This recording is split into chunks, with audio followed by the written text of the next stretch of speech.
हाँ, good evening everyone. सभी कैसे हो आप लोग? वैकेंसी डब्ल्यू की वैकेंसी जब आएगी तब आएगी, कोई नहीं कह सकता। चुनाव होने दो, एक बार लोकसभा के चुनाव होने दो और फिर देखो वैकेंसी आ सकती है।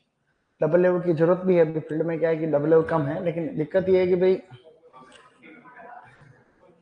सिलेक्शन हो जाएगा, पीजी में नहीं हुआ तो डब्ल्यू में भी क्या पता होगा नहीं होगा, इसलिए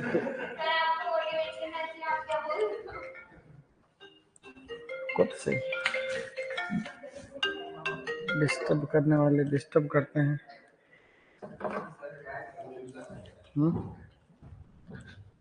कौन से पेज वाले आ रहे हैं इधर? और नो एंट्री कर दो। देखो ऐसा है कि एक तो ब्लांचिंग जो होती है उसका मेन ऑब्जेक्ट तो एंजाइम्स को इनएक्टिवेट करना ही होता है। जब मैंने पढ़ाया था, हो सकता है किसी को नींद आ गई हो, लेकिन जब मैंने कराया था उस समय मैंने ये चीज क्लियर की थी कि अगर ऐसा है तो एंजाइम करना है। मैंने कहा कि इसका मैंने ये भी लिखा वहां पे ARO। मैंने कहा इस साल ARO में आया था कि जो ब्लांचिंग करते हैं फ्रूट्स एंड वेजिटेबल्स की, जनरली ब्लांचिंग जो की जाती है वो ब्लांचिंग अक्सर किसमें होती है? वेजिटेबल्स। तो इसका मेन ऑब्जेक्ट होता है टू इनएक्टिवेट नेचुरल एंजाइम्स। ऐसा हमने पढ़ा, जहां तक मुझे याद है, बहुत अच्छे से याद है, ठीक है नहीं? तो इसका मतलब होता है टू इनएक्टिवेट। पिथिनेस टोमेटो में अक्सर नहीं होता है, लेकिन रेडिश में होता है। रेडिश में पिथिनेस होता है, ठीक है। तो कल हमने चीजें पढ़ी थी ऑर्नामेंटल गार्डनिंग, थोड़े ज्यादा ही अपन गहराई से पढ़ रहे हैं, इतना कुछ नहीं आता है। फिर भी आप लोग ध्यान रखें बच्चों, कभी अटके मुके ऐसी कोई भी चीजें आ जाए तो आप लोग उसमें ध्यान रखें, है कि नहीं? तो कल हमने कुछ बेसिक सी बातें पढ़ी थी, स्पेशल स्ट्रक्चर्स जो इसके रिगार्डिंग हम पढ़ रहे थे। जैसे कि हम कल बात कर रहे थे इसकी कलर व्हील की, तो कलर व्हील में हमने पढ़े प्राइमरी कलर्स रबी। रबी से याद रह जाएगा, red blue yellow. Secondary OGP, orange green purple, है कि नहीं? तो ये इस तरीके से हमें ध्यान रखना है। उसके पहले स्पेशल स्ट्रक्चर्स हमने पढ़ी थी। ये एक सेकंड के लिए फोटो देख लो आपस। Arches, pergola, shrubbery and arbor and trellis. इस तरीके की जो स्ट्रक्चर्स थी, इसके अलावा भी हमने पढ़ रखी कुछ special structures like this, and it is hedge and edge, hedge edge, topiary and trophy. किसी सर्किल के अराउंड हम लोग पोटेड प्लांट्स लगाते हैं अक्सर। And herbaceous border, herbaceous border and hanging baskets, Kamla Nehru garden Mumbai and carpet bedding, ठीक है। ऐसा हमने पढ़ा। तो इस तरीके से हमने अच्छी अच्छी अपने चीजें पढ़ रखी थी। आर्चेस, परगोला एंड श्रबरी एंड आर्बोर, ये and trellis, special type of structure, bonsai, different type of bonsai. और पेन चेंज करो, पेन बिल्कुल अब चेंज कर देंगे, देखो तो सही। देखो अब हम जो आगे पढ़ेंगे ना, ये कलर व्हील में आप समझ लेना। आगे मैंने और आज कलर व्हील में थोड़ा सा और अच्छा गहराई से चीजें और ली है, ताकि तुम्हारे समझने के लिए और आसान है। तो कलर आज हम जो पढ़ेंगे हल्का सा उस पर ध्यान देना।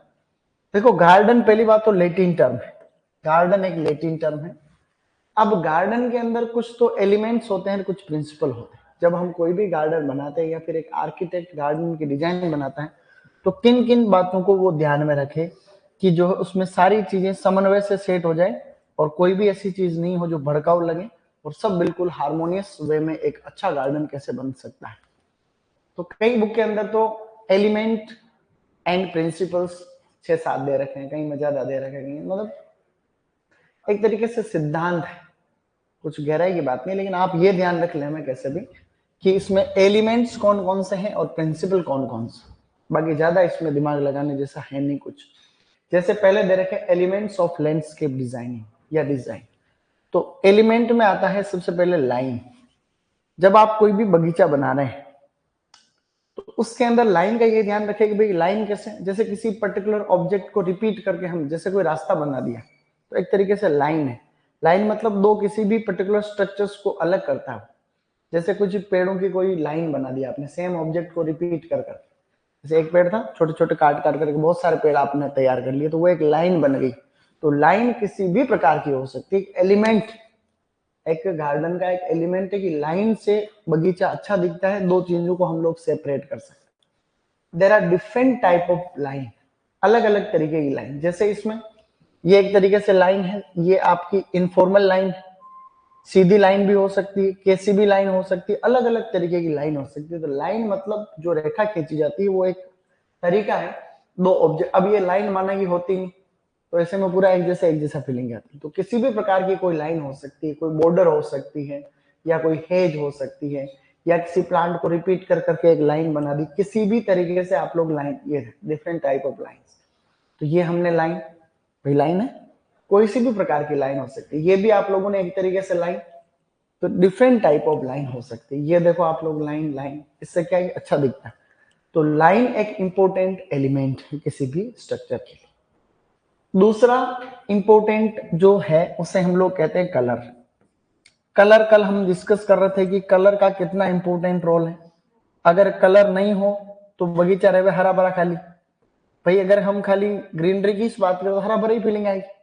तो एक बैलेंस वे में कौन कौन से कलर्ड प्लांट्स हम लोग लगाएंगे, कैसे फूल आएंगे क्या, तो हमने कल पढ़ा प्राइमरी कलर कौन कौन से हैं, red, blue, yellow. Secondary colour कौन से हैं, ऑरेंज, ग्रीन, पर्पल या violet. Tertiary colours are of the fusion of one primary and one secondary colour. एक प्राइमरी को और एक सेकेंडरी को बनाओ तो कौन बन जाएंगे, टर्सरी। इन सभी कलर से भी फीलिंग एक्सप्रेस होती है, कलर से भी क्या होती है, फीलिंग एक्सप्रेस होती है अलग अलग तरीके। किसी से अलग तरीके की दोस्ती करनी तो पीला गुलाब, लाल गुलाब देना अलग दिखाता है। तो ये एक क्या, इनसे क्या की फीलिंग एक्सप्रेस होती है। नेक्स्ट जो न्यूट्रल कलर कौन से, net neutral, white, grey, black, silver, ये न्यूट्रल कलर्स। चलो भाई अब हम बात करते हैं कलर्स। कलर्स तो आप इसमें देखोगे तो डिफरेंट फूल हमने लगा रखे, तो एक गार्डन के अंदर कलरफुल फीलिंग आती है तभी तो हमें अच्छा लगता है। तो ये कलर व्हील हम कल बात कर रहे थे, वापस वही प्राइमरी, सेकेंडरी और ये सारे कलर्स इसमें दे रखे। तो ये इसके हिसाब से फूलों का सिलेक्शन होता है हमेशा। देखो ये कलर उस हिसाब से दे रखे, इस कलर का ये फूल, इसका ये, इस कलर में ये फ्लावर्स, डिफरेंट ऐसे दे रखे। समझाने के लिए कोई ज्यादा गहराई से हम बात करें। अब जो हम कॉम्बिनेशन पढ़ रहे थे, कलर कॉम्बिनेशंस पढ़ रहे थे, नहीं पढ़ रहे थे। तो जैसे कॉम्प्लीमेंट्री कलर के अंदर हम बात कर रहे थे अपोजिट कलर यूज करते हैं, कह रहे थे कल बात कि कलर व्हील में अपोजिट कलर। तो कॉम्प्लीमेंट्री टर्म का मतलब होता है अपोजिट डायरेक्शन में जो कलर है, कौन किसके अपोजिट होता है कल हमने बात करी थी। कलर व्हील में पता चला ये इसके अपोजिट, ये इसके अपोजिट। एक होता है स्प्लिट कॉम्प्लीमेंट्री, मतलब इसके सामने नहीं लेना है, इसके दोनों तरफ वाले दोनों लेने हैं। मतलब एक आपने अगर रेड लिया तो इसके सामने वाला ग्रीन था, ये नहीं लेकर के स्प्लिट हो गया, ये दोनों तरफ वाले। अगर ग्रीन के साथ में लेना है तो ग्रीन लिया आपने तो ये रेड नहीं लेना, रेड के दोनों तरफ वाला ले सकते। तो ऐसे इसे कोई से भी ले सकते हो। तो ये एक इसको बोलते हैं स्प्लिट कॉम्प्लीमेंट। कल हम कह रहे थे कि एनालोगस, कोई भी दो या तीन कलर हम काम में लेते हैं। कल भाई एनालोगस पढ़ा कल हमने, 2 और 3 कलर्स हम लोग काम में लेते। एक था मोनोक्रोमेटिक जिसमें सिंगल कलर यूज कर रहे थे, ठीक है। तो इसके अंदर आप लोगों के जो है एनालोगस का मतलब कोई भी 3 रंग काम में लेते हैं, 2 से अधिक। फिर एक होता है ट्राइडिक, या ऐसे मैंने एक्स्ट्रा और यूज किया है, ऐसे नॉर्मल टर्म। ट्राइडिक का मतलब 3 रंग इस तरीके से ट्राइंगल में जो सेट होंगे तीनों कलर, एक यहाँ लिया, एक ये लिया, तो एक ये कलर किसी भी तरीके से ये पहिया घूम सकता है, लेकिन आपको तीनों कलर डिफरेंट डायरेक्शन के लेने हैं। एक होता है यहाँ पे टेट्राडिक।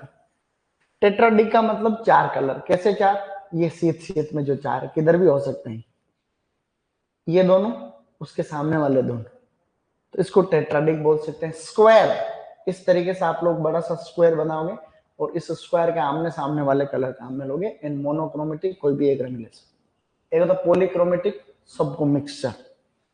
तो ऐसे मैंने समझाया ताकि इससे अपने एक थोड़ा और आइडिया इस कलर के बारे में और सुधरा कि इस तरीके से भी चीजें होती हैं। तो क्या थोड़ा थोड़ा तुम्हारे समझ में तो आ रही बातें? एनालोगस का मतलब जो है वो 3 कलर, और कॉम्प्लीमेंट्री का मतलब अपोजिट साइड में कौन से कलर होते हैं। चलिए आगे और कलर में क्या कहना चाहते हैं, देखो कलर की क्या क्या फीलिंग है। देखो, how does colour speak to you, कैसे कलर आपसे बात कर रहे हैं, ठीक है। What colours work for the landscape story line, किस तरीके से the colour is powerful in creating mood and feeling. आपके मूड को और फीलिंग को बनाने के लिए कलर एक बहुत ही जो है मेहन तरीका है, ठीक है। Colour therapy is a popular topic in our rapid, आपके जो है paced modern world. What moods and feelings do various colour create for you, मतलब ये आगे लिखा है, जैसे मैंने ऐसे पढ़ रहा हूँ, इसका कोई लॉजिक नहीं है, तो मैंने ऐसे लिया कहीं से उठा के। रेड कलर कौन कौन सी फीलिंग एक्सप्रेस करता है, ये भी मैंने, पैशन, करेज, पावर, वेल्थ, मोटिवेशन, फेम, ये रेड कलर एक्सप्रेस करता है। पीला रंग क्या एक्सप्रेस करता है, Joy, happiness, communication, inspiration, sunshine, optimism, सकारात्मकता देता है, एक तरीके से एक आशावाद जगाता है पीला रंग। ब्लू कलर क्या फीलिंग देता है, इमेजिनेशन, काम, serenity, Shanti, relaxation, compassion and reflection, ये इतनी सारी। Green colour harmony, beginnings, prosperity, nature, growth, feeling. देखो कितनी, तो ग्रीन कलर कितनी फीलिंग एक्सप्रेस करता है, मतलब इनका मतलब तो है, ये बहुत मतलब है। आपने कोई इसे, इसमें रोमांटिक आया नहीं शब्द एक, अगर पता चला आपने ऐसी दीवार सजानी है जिसमें रोमांटिक माहौल बने, पता चला उधर ऐसे कलर जो भड़काओ उधर का भड़काओ, तो फीलिंग से जुड़ा हुआ direct. These are the colour. Orange colour enthusiasm, उत्सुकता, उत्साह, जॉय, अब ये कुछ शब्द है पता नहीं चल रहा इसका, इंटरेक्शन, फन, कैप्टिवेशन एंड, मैंने पढ़ा नहीं पूरा, पूरा पढ़ा नहीं था मैंने एक्चुअली, तो मैं देख भी नहीं रहा होगा ये। पर्पल कलर, ठीक है, devotion, respect, peace, spirituality, awareness and royalty. White colour देखो, purity, innocence, faith, benevolence, honesty, grace, देखो कितनी चीजें हमें सीखने को मिल रही। And pink colour, love, wow, ये देखो आज का दिन भी बहुत खास है, देखो अलग अलग, बसंत पंचमी का दिन है, यस इसलिए खास। तो the love, sweetness, uplifting, happiness, tenderness and enticement, कई तरीके की बातें हैं। तो कलर रिवील में देखो इतनी सारी चीजें हैं। What colours seem work for the landscape story line, अलग अलग है। कूल कलर्स, ठंडे रंग कौन से हैं, एंड वार्म कलर्स, मतलब जो कूल कलर्स होते हैं वो अलग फीलिंग एक्सप्रेस करते हैं, वार्म कलर होते हैं वो अलग चीज को एक्सप्रेस करते हैं। तो ये इतनी सारी मतलब होता है कलर का, तो एक इंपॉर्टेंट एलिमेंट है कि नहीं। चलो तो एक तो था लाइन, मतलब लाइन एलिमेंट की बात कर रहे हैं, एक हो गया कलर, तीसरा है टेक्सचर, ठीक है। Appearance of object and the surface referred as texture, मतलब आपने कोई भी वहां पे स्ट्रक्चर बना रहे हो वो दिखता कैसा है, उसका सरफेस कैसा है। जैसे हम पत्तियों की बात करें, प्लांट, तो प्लांट की चौड़ी पत्तियां हैं तो एक तरह से कोर्स आपका जो है टेक्सचर है, अगर छोटी छोटी महीन पत्तियों वाले हैं तो फाइन टेक्सचर है। अलग अलग तरीके की टेक्सचर वाले आपके प्लांट्स हो सकते हैं। देखो ये टेक्सचर, ये फाइन टेक्सचर है छोटी छोटी पत्तियों वाले, और एक ये कोर्स टेक्सचर है यानी बड़ी पत्तियों वाले। ऐसे कोई भी ऑब्जेक्ट का टेक्सचर हो सकता है, तो एक सिद्धांत तरीके से हम पढ़ रहे हैं, ऐसा ध्यान रखते हैं लोग। Habit, habit and form, habit and form का मतलब किसी प्लांट लगा रहा हो तो उस प्लांट की हैबिट क्या है ना, हैबिट ऑफ प्लांटिंग मटेरियल, क्या वो सीधा है यानी स्ट्रेट है, क्या वो ग्लोबुलर है यानी अलग शेप है उसका, क्या वो कोलुमनर है, क्या वो बुशी टाइप है, या उसका आकार कितना है। फॉर्म एंड हैबिट का मतलब प्लांट की हैबिट कैसी, जैसे कि फॉर्म एंड हैबिट का मतलब प्लांट कैसा दिखता है, इस तरीके से। तो ये आपका ऐसा है, अलग अलग शेप है या किस तरीके का आपका दिखता है, फॉर्म्स लेफ्ट टू राइट, देखो लेफ्ट टू राइट का मतलब इधर से उधर, कॉलमनर है, ओवल शेप है, या फिर आपका वेस है, वीपिंग है, पिरामिडिकल है, या फिर राउंडेड है, डिफरेंट डिफरेंट शेप्स में। ये भी एक तरीके से हैबिट एंड फॉर्म भी इंपॉर्टेंट एलिमेंट। फिर है लाइट, लाइट का इंपॉर्टेंट रोल, अगर आप किसी को कोई भी छाया वाला इफेक्ट देना चाह रहे हो गार्डन में तो लाइट होगी तभी छाया बन पाएगी, है ना। तो इस तरीके से पानी में भी हम colourful water, colourful fountains, water, trees, तो अलग अलग तरीके से लाइट का भी अपना एक इम्पोर्टेंस। देखो ये लाइट, कहीं पे झरना है, पानी चल रहा है, तो लाइट का अपने आप में एक इम्पोर्टेंट रोल है।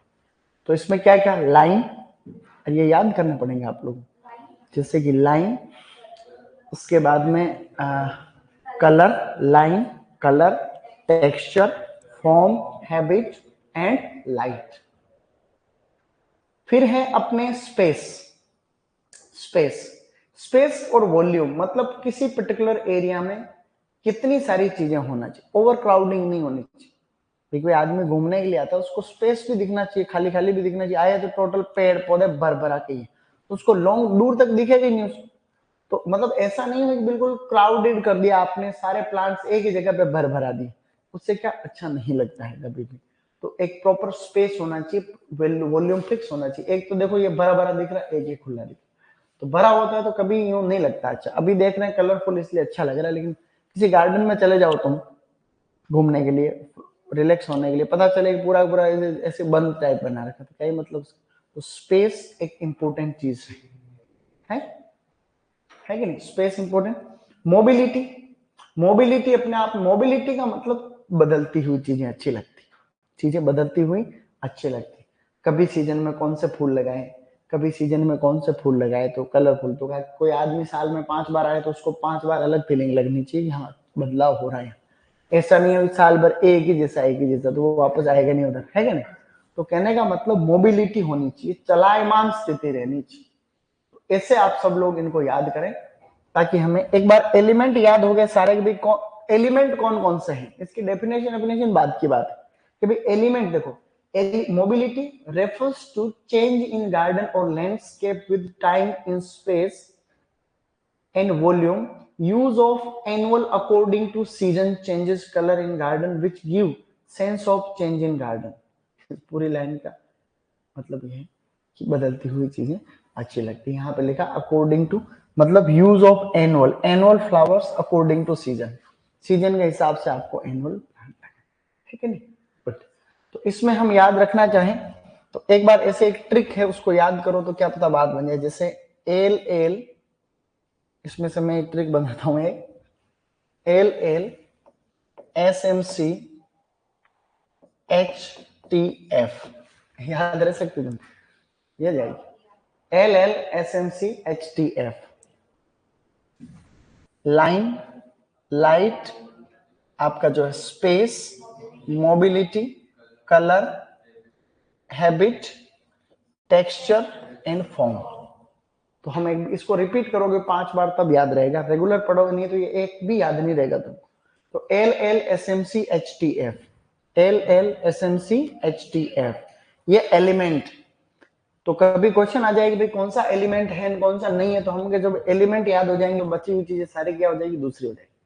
तो L L S M C H T F, L L S M C H T F, line, light, space, mobility, colour, habit, texture, form, है कि नहीं।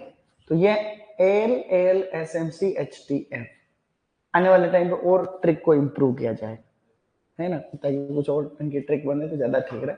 जैसे याद कम रहती, लेकिन कोशिश करो तुम याद कर सकते हो। तो ऐसे हमने texture, habit and form, light, space, mobility वगैरह, the principle of landscape gardening.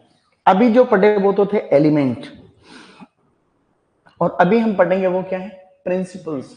तो प्रिंसिपल का मतलब किन किन सिद्धांतों का ध्यान में रखें, कोई पर्टिकुलर स्ट्रक्चर नहीं, सिद्धांत। सबसे पहला है सिंप्लिसिटी। तो garden design must be simple, ऐसा नहीं होनी चाहिए कि ओवर क्राउडेड है, आज सभी चीजों को भर रखा है, कॉम्प्लिकेटेड स्ट्रक्चर बना रहे, जबरदस्ती उसके अंदर ये डिजाइन, नहीं नहीं, अननेसेसरी, अनवांटेड, अनडिजायरेबल क्रिएटिविटी कर रखी है। क्रिएटिविटी अच्छी बात, लेकिन आवश्यकता के अनुसार। पता चला कि ये क्लासरूम में इसको पूरा का सजा धजा के वो सब कर करा के, पता चला बोर्ड तो है ही, किधर पड़ा है। तो काम की चीजें हो, बाकी चीजें नहीं, है। तो सिंपल आपकी डिजाइन होनी चाहिए, बिल्कुल simplest. Unity, unity means that all part of the landscape go together, मतलब सबके अंदर यूनिटी दिखनी चाहिए। हाँ, ऑब्जेक्ट अलग अलग हो सकते हैं, लेकिन कुर्सी रखी तो उसके साथ में टेबल रखी, ऐसा नहीं पंखा रख दिया ऊपर, टेबल रखी तो कुर्सी है, तो वो एक यूनिटी को दिखाता है। तो मतलब ऐसा अटपटी स्ट्रक्चर्स नहीं, it can be achieved by using mass multiplication and repetition. आप लोग एक साथ चीजों को रख करके फिर चीजों को रिपीट करके आप लोग जो है ऐसा फीलिंग कर सकते हो। तो ये ऐसा है कि यूनिटी होनी चाहिए चीजों में ना, हार्मोनी वापस लगभग मिलता जुलता टर्म है। It is an overall effect of various features, style and color scheme of the total sense. Harmony का मतलब होता है सामंजस्य, सभी चीजों में आपस में सामंजस्य, ओवरऑल इफेक्ट। कि भाई हम लोग किसी गार्डन में गए तो हमें सभी चीजों को एक तरीके से क्या दिखना चाहिए, यू हार्मोनी दिखनी चाहिए। कहीं फैमिली में जाते हैं तो सभी लोग, कोई प्रोग्राम में गया तो किसी प्रोग्राम में जाते हैं तो हमें कैसा लगना चाहिए, एक हार्मोनी लगनी चाहिए, एक सामंजस्य लगना चाहिए। ऐसा नहीं कि कोई एक अलग बोल रहा है, एक अलग बोल रहा है, एक अलग, सिमिलरली चीजें हैं। तो हार्मोनी सभी के अंदर आपकी होनी चाहिए। ऐसे यूनिटी मतलब ये कोई भी ऑब्जेक्ट है तो सबकी जो है इनमें ठीक ठीक लगना चाहिए भाई, यूनिटी। नहीं तो यूनिटी के बिना कोई भी मतलब नहीं है। हार्मोनी यानी सबके बीच में जो है एक तरीके से बैलेंस दिखना चाहिए, ऐसा नहीं तड़क भड़क चीजें दिखे कुछ भी। एंड फिर देख रहे हैं अपन बैलेंस। बैलेंस से भी वही सेम इसका मतलब है कि आपने जैसे बैलेंस का मतलब, जैसे ये क्लास अभी थोड़ी थोड़ी इम्बैलेंस, इससे देखा तो बराबर रहे दोनों तरफ, सिमेट्री टाइप बैलेंस। बैलेंस का मतलब ये होता है कि एक तरफ आपने चलो कोई चीज रख दी तराजू में, तराजू बैलेंस का काम करता है, उसी को बोलते हैं। तो बैलेंस के अंदर आपने चलो एक तरफ कोई 10 किलो का बाट रख दिया, कहते हैं ना उसको, वो, और उस तरफ आप लोगों ने जो है 10 किलो रुई रख दी, तो रुई तो बहुत बड़ी दिखेगी और इधर आपका बिल्कुल वही दिख रहा है। तो उसमें बैलेंस बनाने के लिए रखेगी भाई, वहां चलो एक चीज, जैसे इधर एक प्लांट लगा दिया और इधर आपने एक छोटा सा गमले में पौधा लगा, एक तो पेड़ लगा दिया, एक गमले में लगा दिया, तो बैलेंस नहीं बन। बैलेंस बनाने के लिए आप या तो उधर पेड़ लगाओ या कुछ इतने पेड़ लगा दो छोटे मोटे गमले, भी एक तरीके से अच्छा लगे, दोनों तरफ सेम सेम फीलिंग। तो बैलेंस मस्ट बी देयर। अलग अलग तरीके की बैलेंस होती है, देखो बैलेंस से दोनों तरफ सेम सेम बैलेंस। बैलेंस भी कई तरीके, यहाँ पर फॉर्मल बैलेंस, फॉर्मल बैलेंस का मतलब दोनों तरफ सेम सेम। इनफॉर्मल बैलेंस, किसी तरफ अगर ये साथ में है तो इधर इसको थोड़ा सा करके बैलेंस करने की कोशिश है कि नहीं। तो बैलेंस अपने आप में एक इंपॉर्टेंट चीज होती है बेटा, तो बैलेंस का भी पता है। Proportion, all garden object should be in A right proportion, सभी का जो है थोड़ा थोड़ा थोड़ा थोड़ा बराबर उसमें जो है प्रोपोर्शन या हिस्सा होना चाहिए। ये बिल्कुल स्केल के जैसे है। स्केल का मतलब क्या होता है, रिलेटिव रिलेशनशिप बिटवीन मासेस। तो जितने भी आप उसमें मास या ऑब्जेक्ट काम में ले रहे हो, जितनी भी चीजें आप काम में ले रहे हो, उनके बीच में जो है रिलेटिव रिलेशनशिप, मतलब सभी का आपस में जो है बैलेंस रहे और स्केलिंग उनकी प्रॉपर रहे। मतलब किसी बिल्डिंग के पास में लगा रहे हो तो अलग तरीके से वहां पे चीजें होनी चाहिए, कम जगह है तो अलग तरीके से, ज्यादा बड़ा गार्डन है तो अलग जगह, मतलब दोनों ही चीजें अलग अलग तरीके के स्केल। जैसे लोन इतना होना चाहिए 25 to 30%, बिल्डिंग कितनी होनी चाहिए तो 25 to 30, कोई रास्ता है तो कितना हो 15-20%, और श्रबरी हो तो मतलब सबका एक बराबर बराबर स्केलिंग इनकी प्रॉपर होनी चाहिए। ट्रीज इतने, हर्बेसिस, बॉर्डर वगैरह। एक होता है एक्सेंट या फिर फोकल पॉइंट। हर गार्डन में एक फोकल पॉइंट होता है। फोकल पॉइंट का मतलब विशेष आकर्षण बिंदु, जिसके ऊपर सबकी नजर पड़ती। कहीं पे जाएंगे तो सब हम घूम रहे, कहीं पे एक अच्छे से फंवारा चल रहा बीच, तो उस फंवारे के एक फोकल पॉइंट, एक फोकस पॉइंट। किसी में कोई मंदिर हो सकता है, किसी में और कुछ हो सकता है, किसी में कोई भी डिफरेंट टाइप की स्ट्रक्चर्स हो सकती है लाइक दिस। तो ये तो उसकी स्केल की बात है। स्केल, हाई स्केल, लो स्केल। ये हाई स्केल का ऐसे फोटो दिया मैंने जिसमें अननेसेसरी ज्यादातर चीजें, और ये लो स्केल का मतलब ठीक ठीक। एक्सेंट या फोकल पॉइंट, इसके बीच में ये फोकल पॉइंट, फिर सब चीजें, ये फोकल पॉइंट है, इसमें ये मूर्ति फोकल पॉइंट है, इसमें कुछ और है, इसमें ये बीच में कोई स्ट्रक्चर बनी है फोकल पॉइंट। फोकल पॉइंट का मतलब ऐसा हो जो अलग से हमें दिखे, फोकस पॉइंट, फोकल पॉइंट। तो यहाँ है to avoid monotonous view and usually tall fountain and statue, fountain हो बड़ा सा या कोई statue. The focal point of viewers where whole view can be seen, ऐसी जगह हो जहां से सभी चीजें दिखने लग जाए, उसको कहते हैं अपन focal point. Hidden focal point is called vista, अगर फोकल पॉइंट आपका छुपा हुआ है या उसको हम लोग कहते हैं Vista. Hidden focal point is called Vista.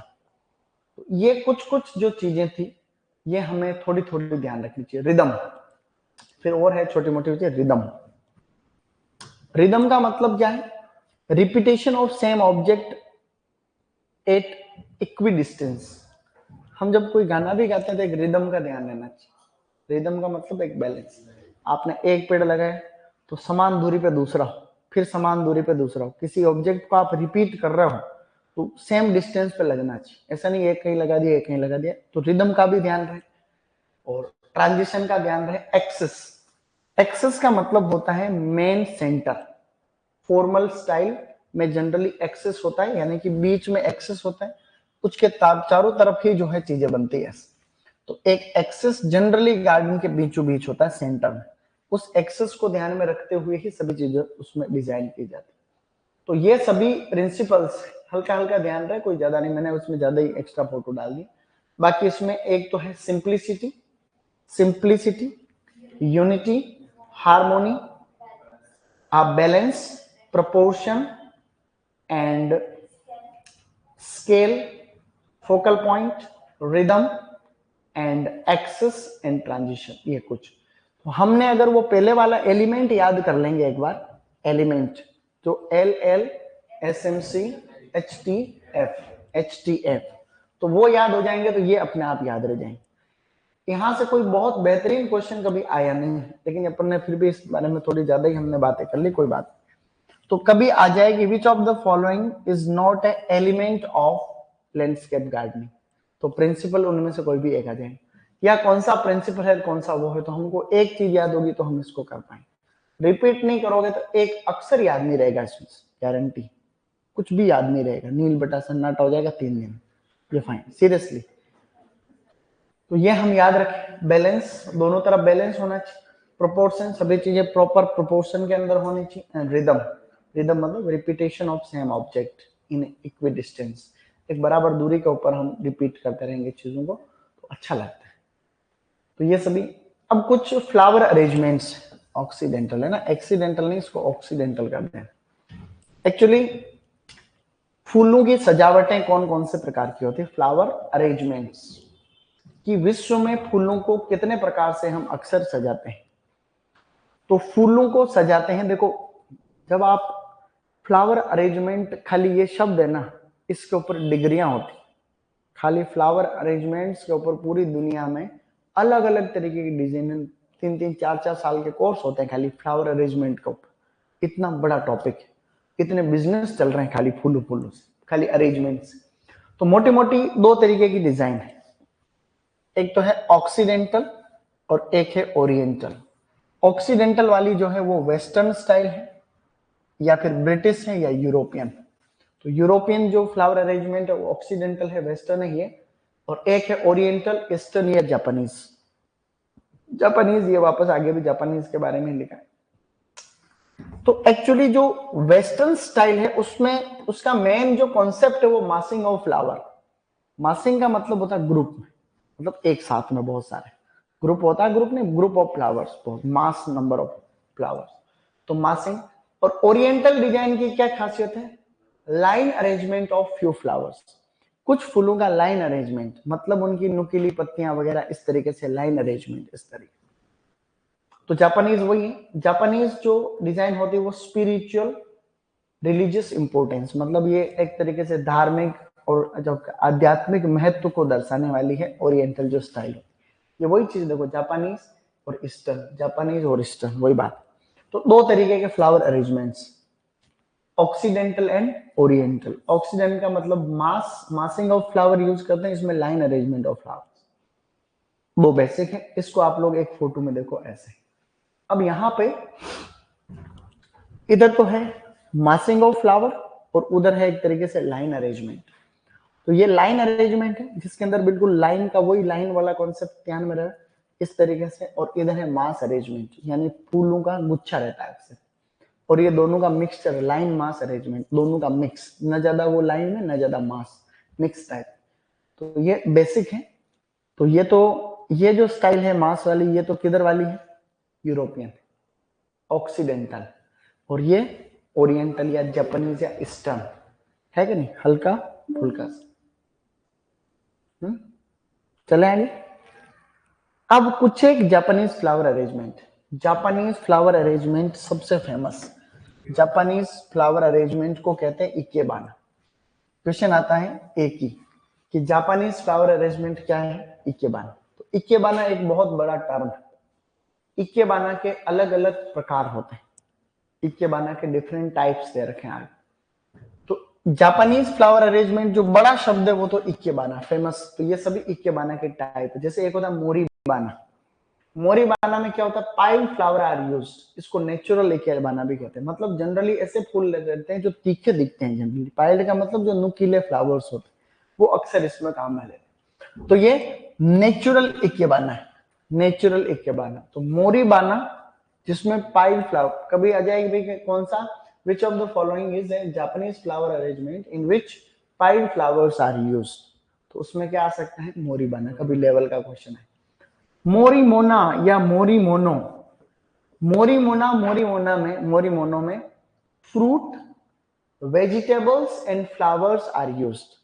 मतलब ये ऐसा फ्लावर अरेंजमेंट है जिसमें फ्रूट, वेजिटेबल एंड फ्लावर तीनों चीजें काम में लेते हैं, मिक्स। तो इसको मोरीमोनो कहते हैं या मोरीमोना कहते हैं। एग्रीकल्चर रिसर्च ऑफिसर में आया इसी साल कि मोरीमोनो क्या है या मोरीमोना क्या है, जिसमें फ्रूट, वेजिटेबल एंड तीनों चीजों से आप सजा करके बनाओ। कुछ नहीं, ये फ्लावर अरेंजमेंट बिल्कुल नॉर्मल है। हमारा तो ऐसा शौक है नहीं भारतीय लोग। जापान के लोग बड़े शौकीन हैं क्योंकि वो प्रकृति से बहुत प्रेम करते हैं, है ना। बिल्कुल नेचुरल, धार्मिक, और कभी उनको कोई जल्दबाजी नहीं। विकसित देशों में आप जाओगे तो जैसा भारत में देखते हो ना, भाग भीड़, दौड़ भाग, सभी लोगों का शेड्यूल बहुत हेक्टिक है, टाइम ही नहीं है किसी के पास।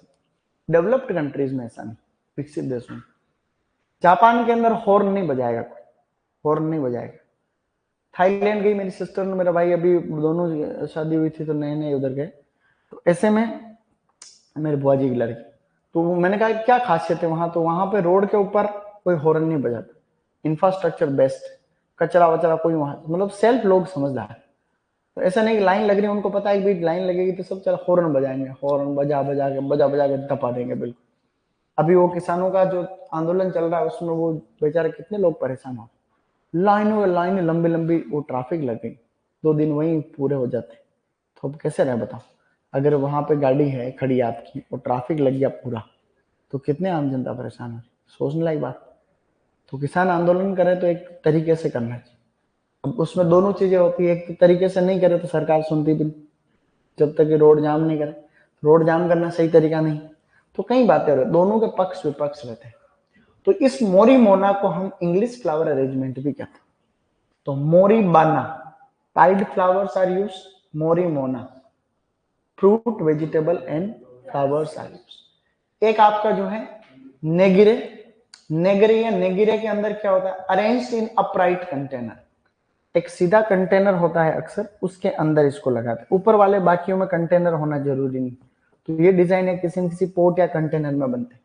जियुबाना इन दोनों का मिक्सचर है, इन दोनों का मिक्सचर है, इन दोनों का मिक्सचर, ठीक है। मोरीमोना प्लस नेगरी यानी फ्री फ्लावर अरेंजमेंट है, बिल्कुल मुक्त फूल सजावट, दोनों के बीच की डिजाइन। अब इनके एक एक फोटो देखते हैं, हल्का मुल्का से ध्यान रखें, लोड नहीं लेकर पे।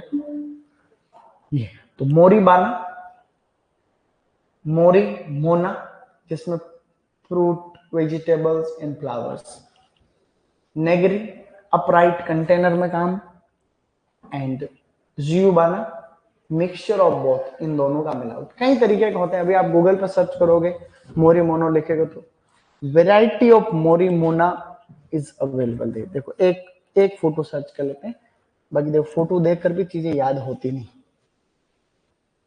मोरी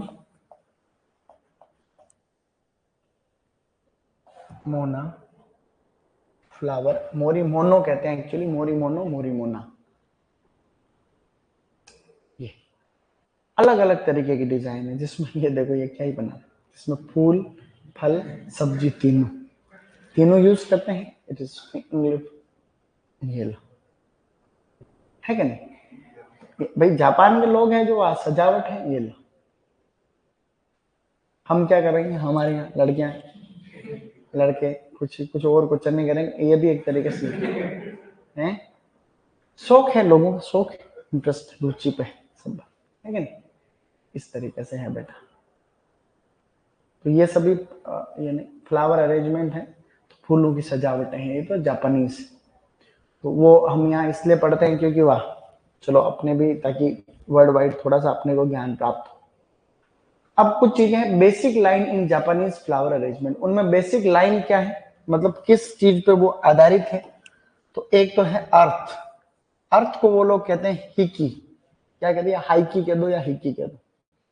मेन को वो शोई या फिर शुई कहते हैं, और हेवन को कहते हैं सिन। तो ये मेन लाइन पूछे कभी, which of the following is not basic line in Japanese flower arrangement, earth, man, heaven, moon, moon दे दिया और चौथा ऑप्शन तो तुमको पता ही नहीं चलेगा, तो अपने को भाई पता नहीं चलता ना, तो तुम तीनों करेगा कि भाई हेवन भी चलो कोई ना कोई स्वर्ग है, तो कि अर्थ भी है तो मून ही होना चाहिए इसका, तो इसकी जगह मेन है कि नहीं। तो ये अर्थ, मेन एंड हेवन, ये बेसिक लाइन है। वेणी बताया था क्या, दक्षिण भारत में बालों के ऊपर जो लेडीज लोग वो भरतनाट्यम के दौरान डिजाइन वाले फूल बनाती नहीं बनाती, that is the special kind of flower arrangement, ठीक है, used in south India in long plate hairs during Bharatanatyam and marriages. शादी ब्याह के अंदर जो लेडीज लोग सजती धजती है तो बालों के अंदर वेणी बनाती है, तो वेणी कभी आ जाए तो ये भी फूलों की अरेंजमेंट भारतीय है, ये भारतीय है और वो जापानीज। तो कभी आ जाएगी भाई क्या है, मोरी इजी क्वेश्चन क्या था, इक्केबाना क्या है, जापानीज फ्लावर अरेंजमेंट, क्या क्वेश्चन आएगा, इक्केबाना क्या है, इक्केबाना व्हाट इज इक्केबाना, या ikebana refers to Japanese flower arrangement, बस। मोरीमोना क्या है, मोरीमोनो क्या है, तो ऐसा अरेंजमेंट है जिसमें फ्रूट, वेजिटेबल एंड फ्लावर तीनों काम में लिए जाते हैं। तो इस तरीके से आपके कभी भी आ जावे बातें तो हम सब ध्यान रखते हुए आगे बढ़े, बस।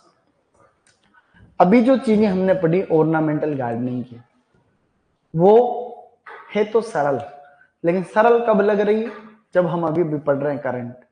कल हमने वो आर्चेस वगैरह वो आपका आर्बोर परगोला देखा तब अच्छा लग रहा, तुम वापस जाके नहीं देखोगे, 5 दिन बाद तुमको कोई पूछे ये क्या है तो तुमको वो टर्म याद नहीं आए।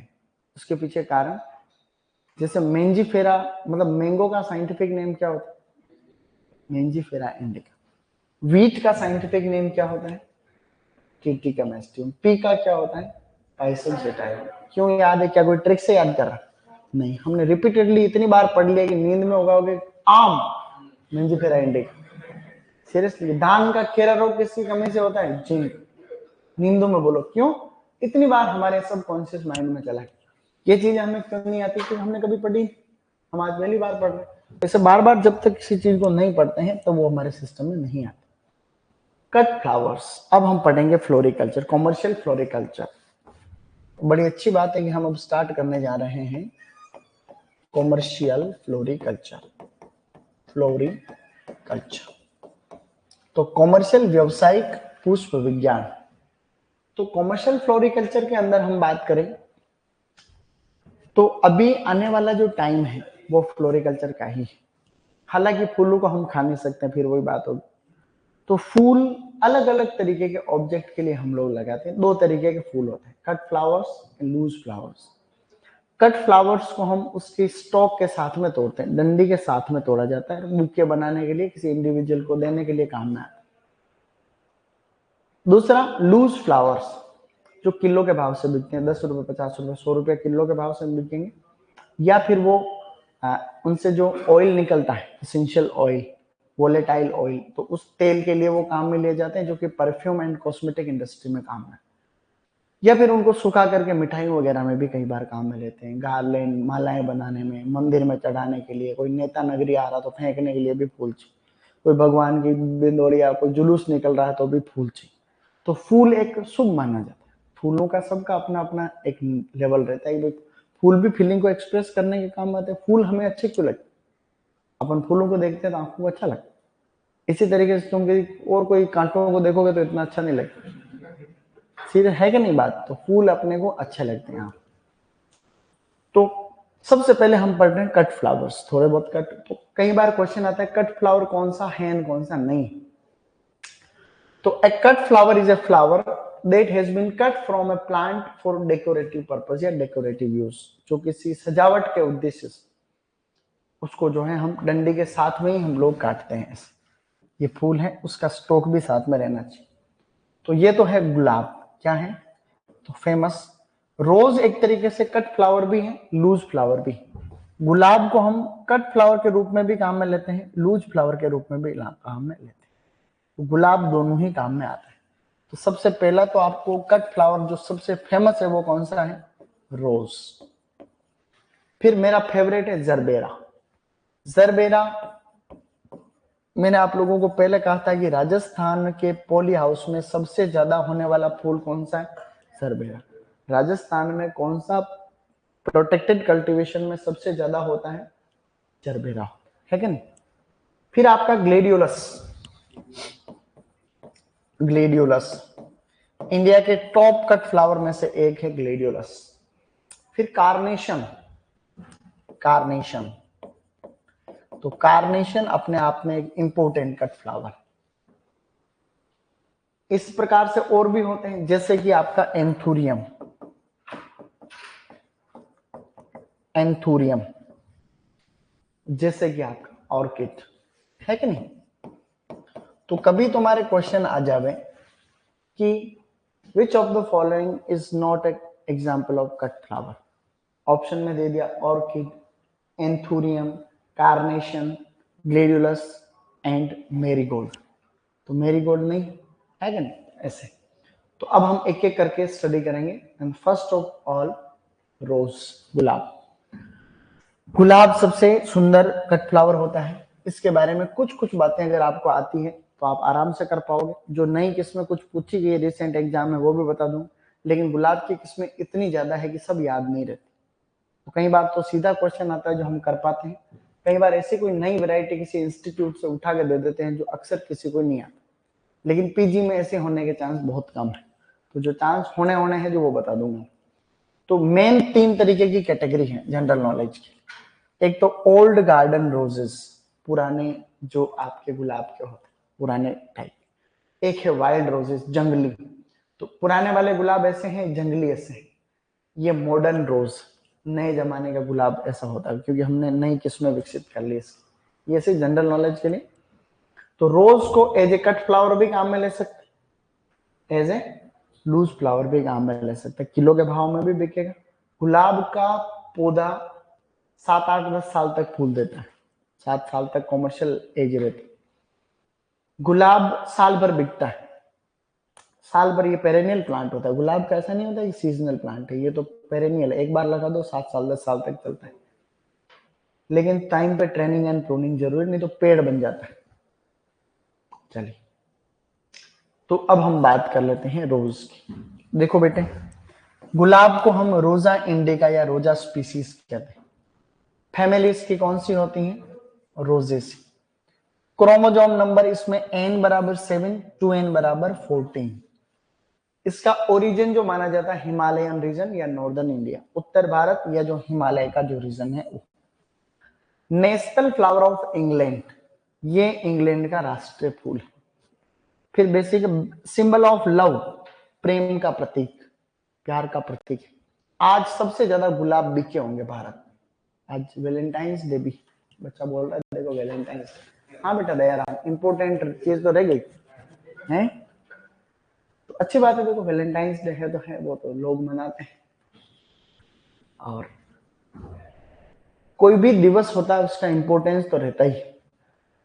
हर त्योहार के टारगेट ऑडियंस, जैसे कोई बसंत पंचमी है तो कुछ लोग ऐसे होते हैं जो बसंत पंचमी मनाते हैं, कुछ लोग ऐसे होते हैं जो कोई और त्योहार मनाते हैं, कुछ लोग होते हैं जो वैलेंटाइंस डे मनाते हैं। तो हर एक त्योहार, कोई दीपावली आती है तो कोई और मनाते हैं, मुहर्रम आती है तो कोई और। हर लोगों का एक टारगेट फिक्स। वो युवाओं तक, कोई बूढ़ा आदमी भी वैलेंटाइन डे मना लेता है ना, वो बात नहीं। बुजुर्ग भी मनाते हैं। कोई बूढ़ा डोगरा डोगरी जाके बोल देता है हैप्पी वैलेंटाइंस डे, तो वो तो होता है। तो प्रेम, प्रेम की कोई एज नहीं होती एक्चुअली, प्रेम की कोई एज नहीं होती है कि नहीं। तो प्रेम की कोई उम्र नहीं होती ऐसा कहते हैं। लेकिन कई बार टारगेट जो है, जिस काम के ऊपर फोकस कर रहे हैं पढ़ाई जैसे कर रहे हैं तो पढ़ाई ही करनी चाहिए। इसको क्वीन ऑफ फ्लावर्स कहते हैं। अगर कभी जेट के पेपर में आ जावे जनरली छोटे, तो उसमें राजा भी कहते हैं, इसको किंग कहते हैं। बाकी बीएचयू में, सीयूईटी में अकॉर्डिंग टू ऑप्शन आपको देखना। देखो जैसे कि किंग हम लोग बोल रहे थे, रोज को भी कहते हैं किंग, और किंग कहते हैं डहेलिया को भी। कह रहे थे अपन डहेलिया। तो पता चला कि आपको पूछा किंग कौन सा है, ऑप्शन में डहेलिया है ही नहीं, तो क्या करोगे? रोज। आपको क्वीन पूछा और क्वीन के अंदर रोज दे रखा है, तो रोज रोज दे ही नहीं रखा है, तो क्राइसेंथेमम करो, है कि नहीं? तो इसको हम लोग देखो national flower of England, symbol of love and queen of flower भी कहते हैं। इसमें गुलाब में जो पिगमेंट्स होते हैं, जो मेन पिगमेंट होता है वो एंथोसाइनिन होता है। तो रोज के अंदर जो कलर होता है, रेड कलर या फिर आपका जो पर्पल कलर या इस तरीके के जो डेंस कलर्स होते हैं, वो एंथोसाइनिन के कारण होते हैं। There are two type of anthocyanin. Anthocyanin भी दो तरीके के, एक तो है पेलारगोनिडिन, जिसकी वजह से आपका ऑरेंज टू रेड कलर होता है, रेड स्कारलेट, मतलब नारंगी रंग के से लेकर के गहरा लाल रंग जो होता है वो पेलारगोनिडिन के कारण होता है। और एक होता है डेल्फिनिडिन, जिसकी वजह से ब्लू या फिर आपका वॉयलेट इस तरीके का कलर होता है। तो ब्लू कलर रोज का होता है डेल्फिनिडिन के कारण, और ऑरेंज टू रेड कलर होता है पेलारगोनिडिन के कारण। पेलारगोनिडिन एंड डेल्फिनिडिन, ये दो चीजें हमें और याद रखनी है, दोनों इंपॉर्टेंट। क्या तुमको याद रह सकता है? शाबाश, तुमने सब जगह यस बोला है पूरी ऑर्टिकल। तो आज ही बोला यस। अरे धोखेबाज, झूठ ले, झूठ। चलो, गुलाब का जो फ्रूट होता है, तो किस किस ने गुलाब का फ्रूट देख रखा? गुलाब के पौधे के ऊपर फ्रूट लगता है फूल आने के बाद, उसे हिप कहते हैं या हिप्स कहते हैं, जिसमें विटामिन सी होता है। मैंने तो उस दिन भी कहा था, मैं एक वहां माता जी के मंदिर में गया था और वहां देखा तो गुलाब का वो लग रहे थे पौधे, तो उसमें से फ्रूट लग रहा था, खा के टेस्ट किया तो खट्टा खट्टा, तो उसका मतलब उसमें विटामिन सी होता है। मैंने इसे चेक किया, मैंने कहा विटामिन सी होता, टेस्ट तो करें, तो टेस्ट किया तो खट्टा खट्टा से, इसका मतलब विटामिन सी का टेस्ट इससे लगता है, ऐसे फ्रूट में ज्यादा होता है। रोज का सीड होता है वो एक्चुअली एकिन कहते हैं। एक्चुअली फ्रूट टाइप जो होता है उसको हम लोग एकिन कहते हैं, फ्रूटिंग बॉडी को हम लोग इससे हिप्स कहते हैं। इसकी जो फ्रूटिंग बॉडी होती है, फ्रूटिंग बॉडी, उसको हम हिप्स कहते हैं। हिप्स, ये क्वेश्चन बहुत बार आता है एससीएफ। एकिन वेकिन कुछ नहीं आता है, खाली हिप आता है, हिप्स। तो गुलाब की फ्रूटिंग बॉडी हिप्स कहलाती है। ये प्रश्न पहले आ चुका और बहुत बार आ चुका, ठीक है ना? एससीएफ में तो आया क्योंकि मुझे याद है।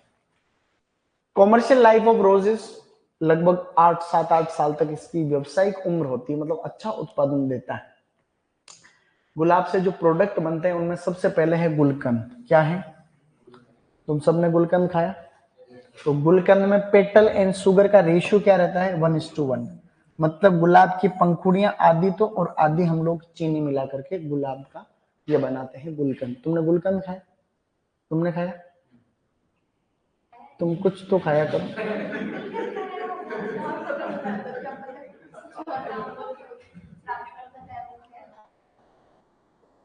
है?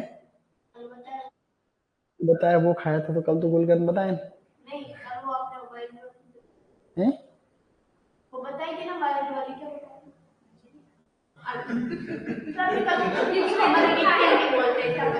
कल क्या बताया था? क्या बोलते हैं? मीठी वाली जंगली इमली, जंगली जलेबी। अरे वो अलग चीज है, और ये हाँ हाँ कोई बात नहीं, चलो वाह। गुलकंद, चलो।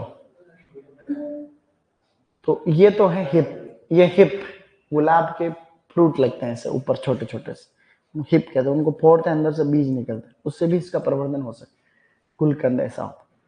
मीठे पान खाते हैं उसमें, मैं मीठे पान ही खाता हूँ, मेरे सब दोस्त तंबाकू वाले पान खाते हैं, मैं मीठा पान खाता हूँ। तो मीठे पान के अंदर तुम भी तंबाकू वाले खाते हैं, युवा पीढ़ी सब तंबाकू वाले खाते हैं, लड़कियां क्या अलग चीज है, लेकिन ये गुलकंद डालते हैं मीठे पान में, ठीक है ना? तो ये हिप्स है, आएगा एग्जाम में, इसमें विटामिन सी होता है, fruiting body of rose हिप्स।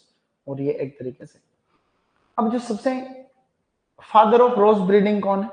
Doctor BP Pal. Doctor BP Pal ICR के फर्स्ट डायरेक्टर जनरल थे, जो 1965 में इनको फर्स्ट डीजी बनाया था। उससे पहले डीजी होता ही नहीं था। आईसीआर बन तो 1929 में गया। आईसीआर कब बना? 1929 के अंदर, 1929 में बना, लेकिन 1965 में इसके फर्स्ट डायरेक्टर जनरल बनाए गए, ठीक है नहीं? तो फर्स्ट बीपी पाल, लेकिन बीपी पाल रोज ब्रीडर थे। एंड डेवलप्ड फर्स्ट वेराइटी, इन्होंने पहली गुलाब की किस्म विकसित की जिसका नाम था पूषा शरबत। फर्स्ट वेराइटी, ठीक है ना? हाँ, Pusa Sharbat first variety. Rose in India and survey of rose breeding in India, ये जो बुक है ये लिखी डॉक्टर बीपी पाल। तो रोज इन इंडिया, भारत में गुलाब, एंड जो है रोज का, रोज मतलब सर्वे ऑफ रोज ब्रीडिंग, गुलाब के प्रजनन का जो सर्वेक्षण है, वो किताब किसने लिखी है? डॉक्टर बीपी पाल। बीपी पाल ने मोर देन 100 वेराइटीज डेवलप की, 105 110 किस्में अकेले इस आदमी ने विकसित की, नहीं? हाँ। अब चलो आगे। अब कुछ इसकी स्पीसीज, कुछ इंपोर्टेंट स्पीसीज है, जैसे कि एक स्पीसीज है येलो रोज, पीला गुलाब। पीले गुलाब को हम कहते हैं रोजा फोइटिडा। क्या कहोगे? एक होता ग्रीन रोज, जिसके हरे रंग के फूल आते हैं, ग्रीन रोज। ये एग्रीकल्चर रिसर्च सर्विस के एग्जाम में पूछा गया, एआरएस। ग्रीन रोज, ग्रीन रोज को हम लोग रोजा विरिडी फ्लोरा कहते हैं। ग्रीन रोज को हम रोजा विरिडी फ्लोरा, रोजा विरिडी फ्लोरा कहते हैं। ये आया हुआ क्वेश्चन। तो ग्रीन, हरे रंग के फूल आते हैं, देखो हरे रंग के। एक होता फ्रेंच रोज, फ्रेंच रोज, जिसको रोजा गेलिका कहते हैं, रोजा गेलिका। एक होता डोग रोज, डोग रोज। डोग रोज को कहते हैं रोजा कैनिना, रोजा कैनिना। इस तरीके से कुछ स्पीसीज। ओके, हाँ, एडवर्ड रोज है ना।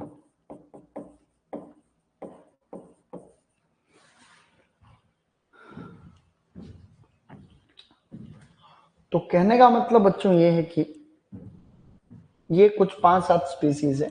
एक और भी लिख लेना, रोजा रुगोसा, रोजा रुगोसा, जो कि powdery mildew resistant species, powdery mildew resistant species. और दूसरी उसकी विशेषता सेम स्पीसीज की और है, जो कि ये है कि वो कोल्ड रेजिस्टेंट, ठंड नहीं लगती, cold resistant species, cold resistant species.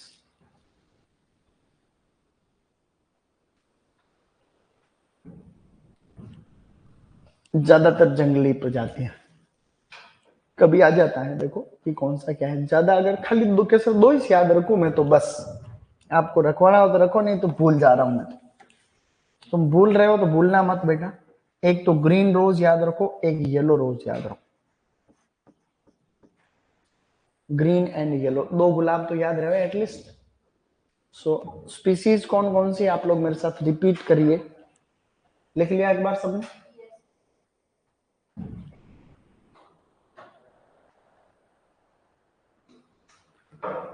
Powdery mildew resistant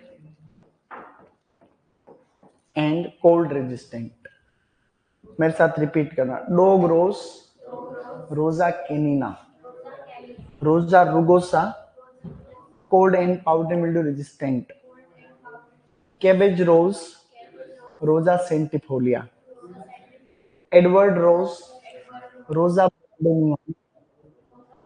yellow रोज, रोजा फोइटिडा, ग्रीन रोज, रोजा विरिडी फ्लोरा, फ्रेंच रोज, रोजा गेलिका। क्या ये याद कर सकते हो? कल तक ट्राई। अब तो तुम यस सर बोलोगे नहीं। यस सर बोलो नहीं बोलो तो भी याद करना, ठीक है। ऐसा नहीं कि यस सर नहीं बोला इसलिए कल पता नहीं एग्जाम हो जाए तुम्हें पता चले कि सर याद ही नहीं किया। इसके ब्रीडर और कौन कौन फेमस है, जैसे बीपी पाल तो है ही, इसके अलावा एपी अग्रवाल, एससी दवे या एससी दे, जेपी सिंह, ये सब गुलाब के प्रजनक है। जो फेमस है वो कौन है। अब एक चीज जो सबसे काम की है, गुलाब की जो जनरल किस्में होती जनरली इन जनरल, उनमें एसेंशियल ऑयल कितना होता है, 0.02 से लेकर के 0.05% तक हो सकता है। बिगेस्ट रोज गार्डन कौन सा है, जाकिर हुसैन रोज गार्डन चंडीगढ़, जो हमने पढ़ा था। The international registration authority of रोज किधर है, यूएस में, और नेशनल रजिस्ट्रेशन अथॉरिटी ऑफ रोज कहां है, न्यू दिल्ली में। From 4000 kilogram petals 1 kg oil is obtained, 4000 लगभग किलो फूलों से 1 किलो तेल निकलता है। अच्छी बात है, तब जाकर के इसका इंपोर्टेंस हियर। ये आपका गुलाब का तेल है, ये गुलाब का तेल सीसी में भरा गुलाब, और ये इधर क्या है, रोज गार्डन चंडीगढ़। यहीं तक करें आज, क्योंकि ये जो छोटी मोटी सी चीजें हैं ये बहुत है, इसके आगे अपन इसकी वैरायटी वाला ग्रुप चालू करेंगे, और काम की चीजें बहुत पढ़नी बाकी है अभी अपना।